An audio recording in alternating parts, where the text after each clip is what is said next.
Cyberbullying adalah tindakan perundungan yang dilakukan secara online melalui media sosial, platform game, ataupun platform pengiriman pesan. Tindakan ini dilakukan untuk menakut-nakuti, membuat marah, mempermalukan, ataupun mengancam korban. Dampak dari tindakan ini adalah ketidakpercayaan diri, malu, stres, depresi, kecemasan, perasaan tidak berdaya, hingga adanya indikasi untuk melakukan bunuh diri pada korban cyberbullying. Hal ini termasuk dalam pelanggaran hak karena perilaku ini membatasi atau merenggut kebebasan serta merugikan korban. Seperti cyberbullying dapat merusak kesehatan mental dan fisik korban, dapat membuat korban merasa tidak aman dan kehilangan harga diri, sehingga korban mengalami kesulitan dalam berkonsentrasi dan belajar.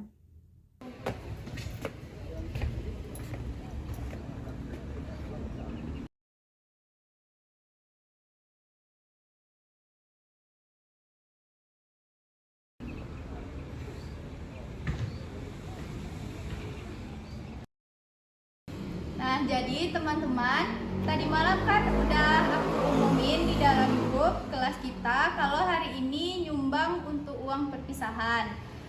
Minimalnya itu 50.000, kalau ada yang mau kasih lebih juga boleh. Terima kasih. Yuk kita bayar. Ini aku ya. Ya, bentar ya, namanya Nazira. 120 ya.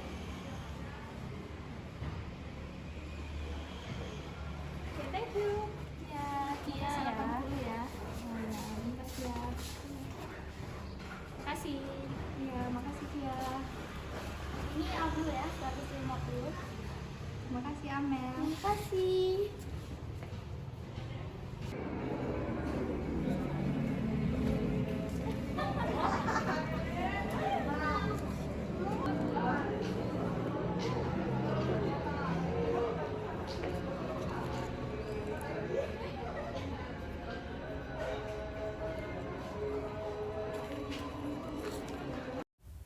Korupsi bendahara kelas dapat dianggap sebagai pelanggaran hak karena mengarah kepada penyalahgunaan kepercayaan dan sumber daya yang seharusnya digunakan untuk kepentingan bersama. Penyebabnya ialah kurangnya pengawasan, ketidakpahaman tanggung jawab, motivasi pribadi, tekanan lingkungan, kurangnya pendidikan etika, dan budaya korupsi. Dampak yang ditimbulkan ialah kerugian finansial, kehilangan kepercayaan, pendidikan moral yang terganggu, dan risiko reputasi. Undang-undang yang mengatur ialah Undang-Undang Nomor 20 Tahun 2001. Undang-undang ini mengatur tentang definisi, sanksi, dan mekanisme penanganan tindak pidana korupsi.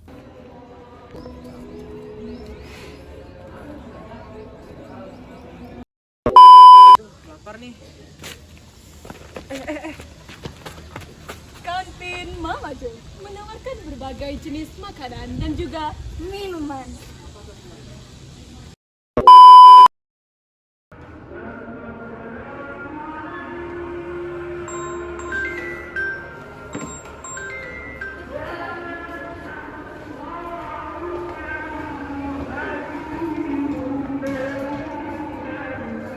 Iya kak, kerja kelompok.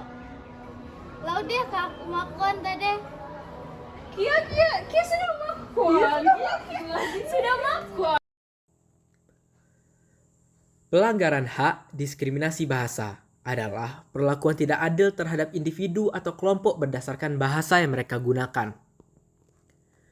Adapun penyebabnya, yang pertama, kebijakan yang hanya mendukung satu bahasa resmi. Yang kedua, prasangka terhadap kelompok bahasa tertentu. Yang ketiga, akses pendidikan yang terbatas dalam bahasa minoritas. Adapun dampak dari diskriminasi bahasa ini. Yang pertama, marginalisasi sosial dan budaya. Yang kedua, kesulitan akses pendidikan dan pekerjaan. Dan yang terakhir, yaitu hilangnya bahasa dan budaya lokal. Adapun undang-undang yang mengatur tentang diskriminasi ini. Yang pertama, Undang-Undang tahun 1945 pasal 28I ayat 2 yang berbunyi melarang diskriminasi dalam segala bentuk. Yang kedua, Undang-Undang nomor 39 tahun 1999 tentang HAM yang berbunyi melindungi hak setiap orang tanpa perbedaan, termasuk bahasa. Dan yang terakhir, Undang-Undang Nomor 24 Tahun 2009 yang berbunyi mengatur penggunaan bahasa nasional dan daerah.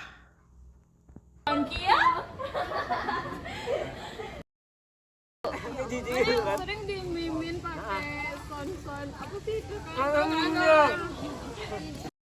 Membuang sampah sembarangan termasuk juga pelanggaran HAM karena membuang sampah sembarangan akan merusak lingkungan dan mengganggu kenyamanan. Pembuangan sampah sembarangan adalah tindakan membuang sampah di lokasi yang tidak sesuai, seperti jalanan, sungai, atau tempat umum lainnya yang dapat mencemari lingkungan dan membahayakan kesehatan masyarakat. Penyebabnya yang pertama, kurangnya kesadaran. Masyarakat kurang memahami dampak negatif dari membuang sampah sembarangan. Yang kedua, fasilitas tidak memadai. Minimnya tempat sampah dan fasilitas pengelolaan sampah yang memadai. Yang ketiga, kurangnya penegakan hukum. Rendahnya sanksi atau penegakan hukum terhadap pelanggaran ini. Yang keempat, budaya masyarakat. Kebiasaan membuang sampah sembarangan yang sudah mengakar. Dampaknya yang pertama, pencemaran lingkungan. Sampah dapat mencemari tanah, air, dan udara. Yang kedua, gangguan kesehatan. Menjadi sarang penyakit seperti demam berdarah dan menciptakan risiko kesehatan bagi masyarakat. Yang ketiga, krisis estetika. Mengurangi keindahan lingkungan dan kualitas hidup. Yang keempat, dampak dalam sektor ekonomi. Biaya pengelolaan sampah yang meningkat dan kerugian pada sektor pariwisata. Di Indonesia, pelanggaran hak membuang sampah sembarangan diatur dalam beberapa peraturan, seperti yang pertama, Undang-Undang Nomor 18 Tahun 2008 tentang pengelolaan sampah yang mengatur pengelolaan sampah dan sanksi bagi pelanggar. Yang kedua, dalam peraturan daerah. Peraturan daerah setempat yang memberikan ketentuan lebih spesifik mengenai pembuangan sampah dan sanksi bagi pelanggar, yang bisa berupa denda atau kerja sosial. Tapi kan yang padahal aku benci diri dia. Ada yang keriting tuh. Dek, mau umroh nggak? Mau kak, tapi bingung cari hotelnya yang bagus di mana ya? Diajukan saja umroh 13 hari super hemat. Sudah terbukti dan terpercaya. Jadi konsepnya IKM kita gimana ya? Aku belum ada ide. Aku sih udah ada rancangan yuk. Pertama tuh kita bikin video yang double lampu merah. Habis itu ada kita nyuri duit kawan. Kita tinggal mikir iklan deh sih rancangannya, konsepnya. Sorry telat ya. Ya, Ini lagi bahas video kan? iya. Sebenarnya aku punya satu ide untuk kita itu dari mulai. Ya udah usah lah Farel. Aku udah ada ide. Udah usah pakai ide kau lagi. Memaksakan pendapat kepada orang lain merupakan pelanggaran hak asasi manusia karena setiap individu memiliki hak untuk memiliki pendapat dan pandangannya sendiri. Pemaksaan pendapat adalah tindakan memaksa seseorang menerima atau mengikuti pandangan tertentu tanpa kebebasan berpikir mandiri. Penyebabnya yaitu biasanya terjadi karena dominasi kekuasaan, ketidaktoleranan, atau tekanan sosial. Dampak yang ditimbulkan dari pemaksaan pendapat yaitu menghambat kebebasan berpikir, menimbulkan ketakutan, merusak kebebasan berekspresi serta diskusi sehat. Selain itu, pemaksaan pendapat kepada orang lain juga dapat menimbulkan perasaan tidak nyaman dan tidak senang, serta dapat merusak hubungan yang sudah ada. Di Indonesia, kebebasan berpendapat dan berekspresi diatur dalam Pasal 28E ayat 2 dan 3 Undang-Undang 1945. Aku dengar dulu kan bisa ntar kita bisa gabungin. Nggak ide aku nih fiksinya nih gitu loh. Jadi nggak usah lagi gabung-gabung. Biar lo yang ngerti deh. Tapi kan aku Ya bisa. udah lah yang ngerti deh.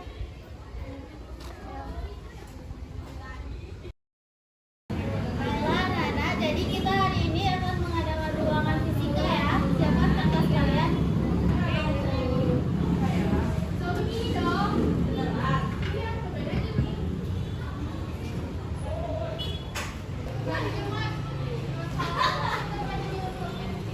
Mencontek termasuk pelanggaran hak karena tindakan tersebut melanggar prinsip keadilan dan integritas.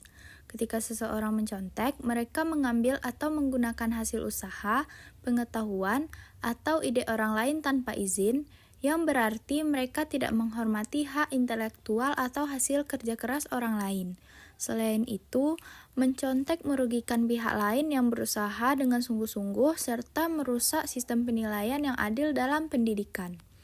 Menurut Kamus Besar Bahasa Indonesia yang dikeluarkan Depdikbud, mencontek adalah mencontoh, meniru, mengutip tulisan pekerjaan orang lain sebagaimana aslinya.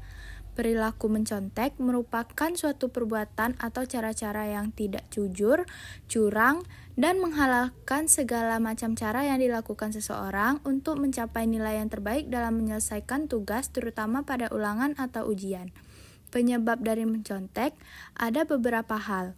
Yang pertama, tekanan untuk mendapatkan nilai yang tinggi, kemampuan memahami materi pelajar, kegagalan dalam mengelola waktu, kurangnya motivasi belajar, dan budaya tidak menghargai integritas akademik.